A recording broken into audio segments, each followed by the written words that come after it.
So a fellow writing at Drudge today had a big headline, and it said that last night's debate was plainly boring because the candidates toned it down.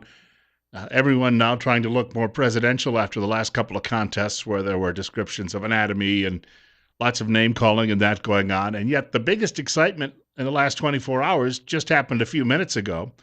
I was sitting in here at 7 o'clock in the studio just taking a look at the monitor up on the wall, and there was Dr. Ben Carson endorsing Donald Trump, which many people thought probably would never happen. It brings up an interesting story.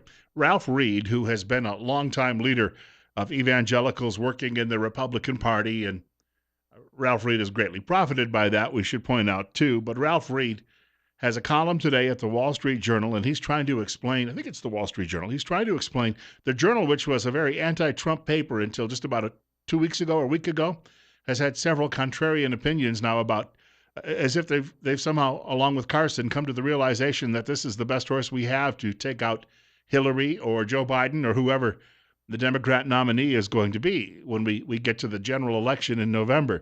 But Ralph Reed says for all of the criticism that evangelicals, and Carson, hugely popular with that group, all of the criticism that evangelicals have somehow, lost their minds in backing Trump, he says, look, folks, if you poll evangelicals and you ask them what are the most important issues, they're going to talk economy and trade. And he actually breaks this down. He says abortion is down the list, about fourth or fifth. And so Trump is actually addressing all of the issues that are important to evangelicals this election season. And he reminds us that in 1980, Ronald Reagan cleaned up with evangelicals, while Jimmy Carter, the self-professed Southern Baptist, he got smoked in that election. And Reagan was a divorced Hollywood actor who never really went to church very often. But people trusted him when he talked about the things that were important to them. He was pro-life. He was against the Soviet Union at the time, which posed us a great threat. And so for all of those reasons, the evangelicals coalesced around Ronald Reagan. And now we're seeing this. But he also points out only 1/3 of evangelicals have actually been voting.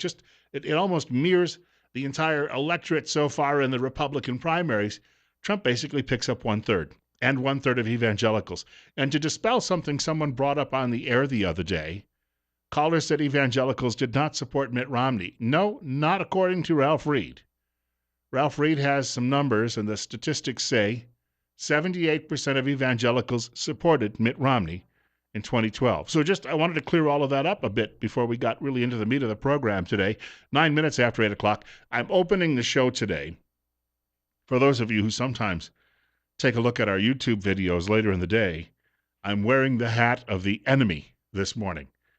And that is because I still have some things I'd like to talk about a little later in the program related to the debate, the illegal immigrant debate, the amnesty debate that took place on a particular news network with Democrats earlier this week. So we'll talk about that in a short while. I had another one of these hats with the identical logo on it, and I accidentally dropped it into the potty one day.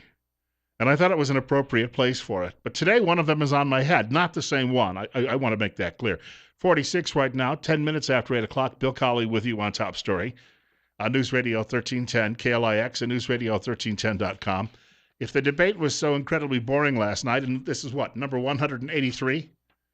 Most people are pretty well debated out, I would think, so a lot of you may have decided to skip this one after sitting through so many of the previous ones. And this one, again, supposedly wasn't as entertaining. At least it wasn't as fun. At one point during the debate last night, Trump said he was getting more support than Ted Cruz because he is more entertaining and more fun, and that Ted is a little bit too staid. This is Trump warning about Islam. And he has said that he would like to, of course, bring an end to that refugee resettlement program until we get these things straightened out, which, of course, is also in accord with a great many people in our listening audience. I will tell you there's something going on that maybe you don't know about and maybe a lot of other people don't know about, but there's tremendous hatred, and I will stick with exactly what I said. So there you go. He's not going to back down on that. And yet, good old Marco Rubio, he ended up taking the PC route. I know that a lot of people find appeal in the things Donald says because he says what people wish they could say. The problem is presidents can't just say anything they want. It has consequences here and around the world. Oh, give it a break, kid, and go home. You can reach our program today by dialing us at 736-0300. That's 736-0300. Or you can reach me by email at bill.colley@townsquaremedia.com. First caller of the day, you're on the air. Good morning. This has nothing to do with politics, but perhaps it does in a way. I think perhaps you have a part of your episode called "What's Up with That." Well, tell you what, I'll handle the production of the program, and we'll consider some of those things down the road. This is about the fourth time this week someone has decided to hijack the show. Now, of course, we wouldn't ever have consultants and focus groups and the like and people doing all that testing with what we do and everything else. But gosh, I'm at the point now where all of these people call up. They'll call up and they'll say they'll answer what you're talking about. Then they'll say, and by the way, and then they'll go off on a 2-minute dissertation about something that may not even interest the mass audience at that moment, but it's all about them at that point. And you know what? I don't have a call screener. You don't hear that malarkey on Limbaugh and on all those other shows because someone's cutting you out. If you want me to address some of these subjects, here's an idea. Send me the email or send me the press release by the email, and I'll get to it at some point. But I don't like you derailing what I'm doing on the air. And if you want to host your own show, then send in your dang resume. And we'll see how you can do. Actually, I'll put somebody on the air one day. Maybe that's a great idea. Well, maybe not. 13 minutes after 8 o'clock. You're up next, and you're on the air with Bill Colley on Top Story. Hello? Yes, you're on the air. Go ahead. All right, well, let's try the next line then. You're on the air on News Radio 1310, KLIX, and newsradio1310.com. Go ahead. Good morning. You know, Yes, go ahead. What I've seen on that stage. If we're alive, it's a good morning, by the way, but go ahead. Yes. On that debate stage, what I saw one guy that didn't say a single word that was fake. And then I saw other politicians say the corniest lines I've heard in a long time. I mean, even Ted Cruz was kind of corny. So who was the guy that was the straight talker? Donald Trump. He just said what he felt. That's what people like. He certainly does say what he feels. I'll give you that. Thank you much for the input. You're up next. You're on the air on News Radio 1310, KLIX. Awesome. Sorry, I got cut off last time. Oh, go ahead. So did you happen to watch the debate, the Democratic debate on Tuesday? Yeah, I watched it in a tape delay, though, when I got up about 3 o'clock the following morning. Man, I couldn't believe some of the questions that they were asking on there for the Democratic debate. About asking if Trump's a racist and stuff like that. Are those really questions they should be asking? Or? Well, you know what? In fact, that's a great point you're making there because I have a segment I'm going to do a little later in the program, if you can stick around. Some people have noticed that, too, as well. National Review has an editorial today saying it was a debate that was essentially done to promote illegal immigration in this country and amnesty. So thank you for bringing that up. It helps me tease that portion of the program coming up in a short while. 8:15. Bill Colley with you on Top Story on News Radio 1310, KLIX and newsradio1310.com. Trump had to address last night the punch heard around the world, or I guess seen around the world. Did you see this? There's a video of a guy named John McGraw. He's 78 years old. He was at a Trump rally in North Carolina. One of the disruptors was being escorted out, and the 78-year-old landed a haymaker on the guy. Quite unexpectedly, and a lot of people in media now are trying to tie that to all of Donald Trump supporters, saying, see, this is exactly what you told you. If you're a Trump supporter, you're a knuckle-dragging idiot and you're violent. And, of course, unfortunately, that becomes the image the media will share over and over again. Here's Trump's response last night. When they see what's going on in this country, they have anger that's unbelievable. They have anger. They love this country. They don't like seeing bad trade deals. They don't like seeing higher taxes. They don't like seeing a loss of their jobs where our jobs have just been devastated. And I see it. There is some anger. There's also great love for the country. It's a beautiful thing in many respects, but I certainly do not condone that at all. Of course, a few days ago, he was applauding the fellow's punch, saying that it was well placed. So once again, this is one of those knocks on Donald Trump. He'll tell you in a moment what you want to hear sometimes. And a few days later, if you want to hear something else, he'll tell you that. You be the judge on that. Is he really as truthful as one of our previous callers said? I'll leave it up to you. I'll put it this way.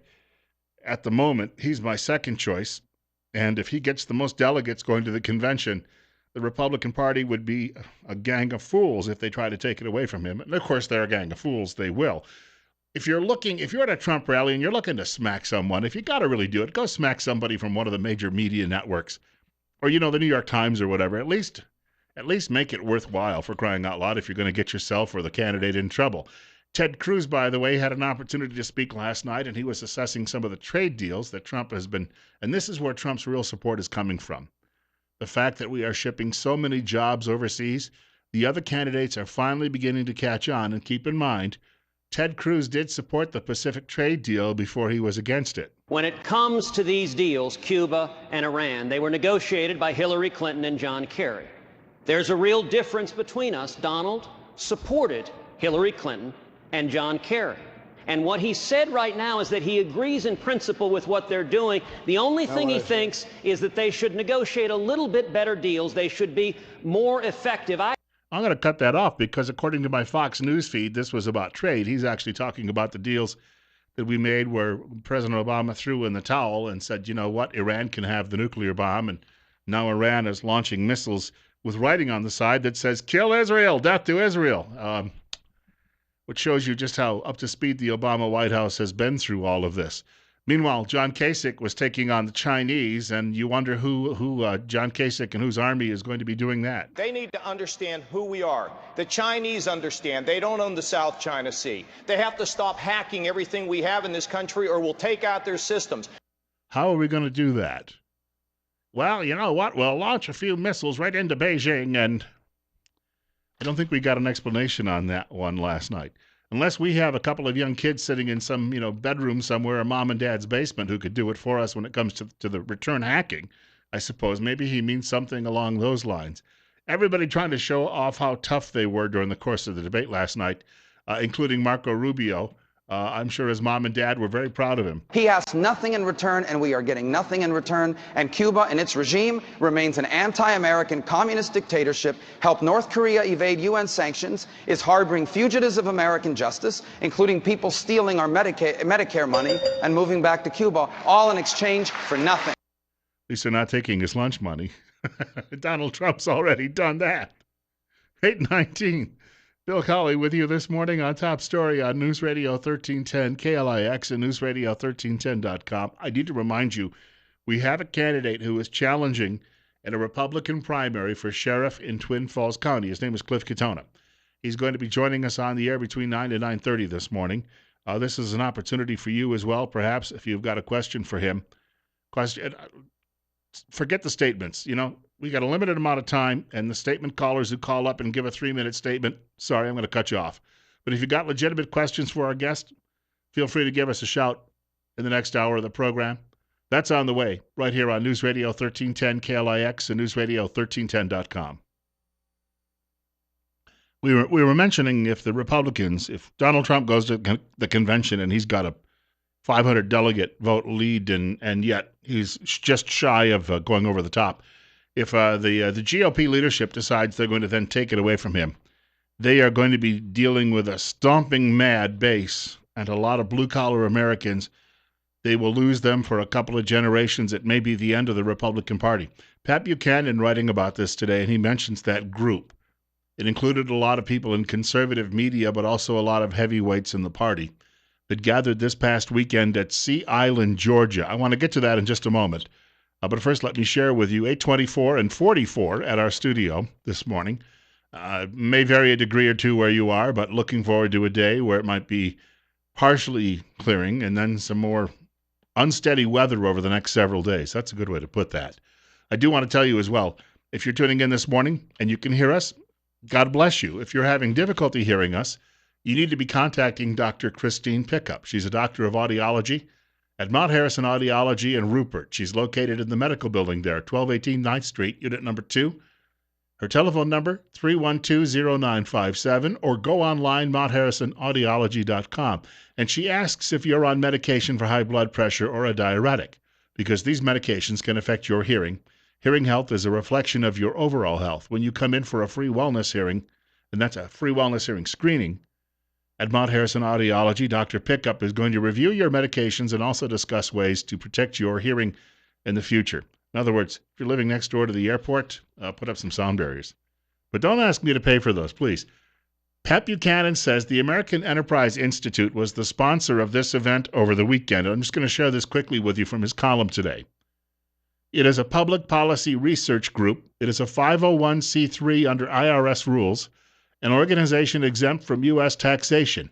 $1 million corporate contributions to AEI are tax deductible. This special privilege, this freedom from taxation, is accorded to organizations established for purposes such as, quote, religious, educational, charitable, scientific, literary, or the prevention of cruelty to children or animals, unquote. What the co-conspirators of Sea Island were up to at the cloisters was about as religious as what the Bolsheviks at that girls' school known as the Smolny Institute were up to in Petrograd in 1917. In other words, they're planning some sort of a coup to rid themselves of Donald Trump, and yet they're doing it under the umbrella that they are somehow a not-for-profit agency, even though they are funded by millions of dollars in special interest group money. We have a caller with us. You're up next. You're on the air with Bill Colley on Top Story. Thank you much, 736-0300, 736-0300. Also, my email address is bill.colley@townsquaremedia.com, bill.colley@townsquaremedia.com. So just to pitch a couple of things in your direction, if you've got people like this who are gathering, and Rich Lowry was included, his magazine, National Review, had an entire issue devoted to bringing down Trump, which only boomeranged. And every time they do this, it seems to come back and smack them in the face, whether it be Mitt Romney or whether it be Rich Lowry. All of these people were there. And, of course, from the Weekly Standard, Bill Kristol, they were all there to help promote what these people are doing. Buchanan says that these are the Beltway grandees who believe that they somehow know the best for the country, and they don't want anyone else having a say in how it's run. And they are spreading the money around in order to do that. You're up next. You're on the air on KLIX. Hey, Bill, good to talk to you. I used to call Kelly all the time. Yeah, I just tuned in, but I heard that word Bolshevik. And I just wanted to comment that is a good word from the past. That really describes our modern Washington elite. Well, these are people who just can't simply understand that anyone else should have a say in how the government is run. Oh, exactly. And, I hate to see the way everybody's kind of divided. I personally for Cruz. But, if it comes right down to it, I would vote for Trump against my better judgment. But people have to remember they got to get together or else this thing's going to go south. Yeah, and very quickly, too, and I thank you much for the call. I'll squeeze in one last voice before the break. It's 8:28. You're on the air on KLIX. Yes, I was aware of this meeting in Georgia a couple days back. I heard it on Rush Limbaugh. However, watching the debate last night, this GOP establishment, they want Marco Rubio. And I do not want someone representing me who is so PC. I mean, who cares what the world thinks of what we say over here? We are not citizens of the world. Right. We're citizens of the United States here. Thank you. I thank you for that call. Yeah, Rubio trying to suck up to that gang again last night. Not the Gang of Eight, which he was part of. But what you've got is you've got a group of well-financed people here. And they every 4 years, they tell you this is who you're going to vote for, sometimes every 2 years when it comes to elections on the congressional level. And they are infuriated that you are not responding to their orders this year. They may even back Cruz. They're that they're that angry about all of this. That would be a stretch for them. 29 minutes after 8 o'clock, it's up to 46. Bill Colley with you on Top Story on News Radio 1310 KLIX and newsradio1310.com. As I mentioned a bit earlier, Cliff Katona retired from as a detective from the state police running for Twin Falls County Sheriff in a primary. He'll be joining us just after 9 o'clock news. Remember the caller yesterday who gave me some grief saying that when I criticized Hillary Clinton for, wearing clothes that looked like they came directly from somebody's, peeled off somebody's couch, that I wasn't being very nice and I wasn't being very Christian. So last night, one of my former coworkers was in the spin room at CNN. You may remember her name, Christine O'Donnell. Christine and I worked for the same radio station in Delaware and been friends for, oh gosh, close to 10 years. And she was in the spin room at CNN last night, and she posted some pictures from what was going on. And so I replied and said, spin room? That'll make you dizzy. I hope they passed out bags. And then I wrote, oh, wait, the bag was on stage the night before. Now, Christine, who used to work for Beverly and Tim LaHaye, who are quite well known in Christian circles, Christine clicked on that she liked my comment. So some Christians out there find it funny. 8:34, Bill Colley with you on Top Story on News Radio 1310 KLIX and newsradio1310.com. It's 45. Hillary Clinton, of course, speaking during that debate, what was it, Wednesday night on CNN. I got to tell you something. Jorge Ramos, who is a flaming liberal and a man, again, as I said yesterday, like Trump, with the morals of an alleycat, he asked her a couple of very tough questions when it came to Benghazi and email servers and the like. And of course, she tried to dodge and weave and pretended, I'm not going to answer questions like that. I expected to come here and be treated with kid gloves like I always am. And yet, there's a criticism of that debate today because Jorge Ramos is not necessarily an objective journalist. He's a promoter. He's not objective. He's a promoter, a subjective promoter of amnesty in this country. He believes in open borders.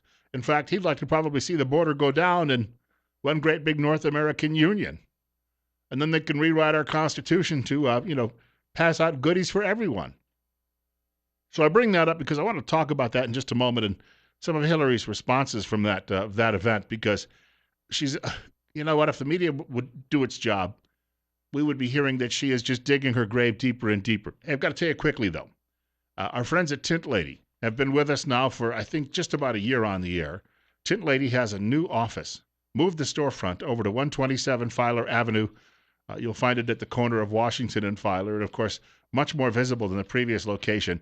They do free estimates for people who would like to put in tints, window tints in their home, their office, or even their automobile. They do paint protection as well.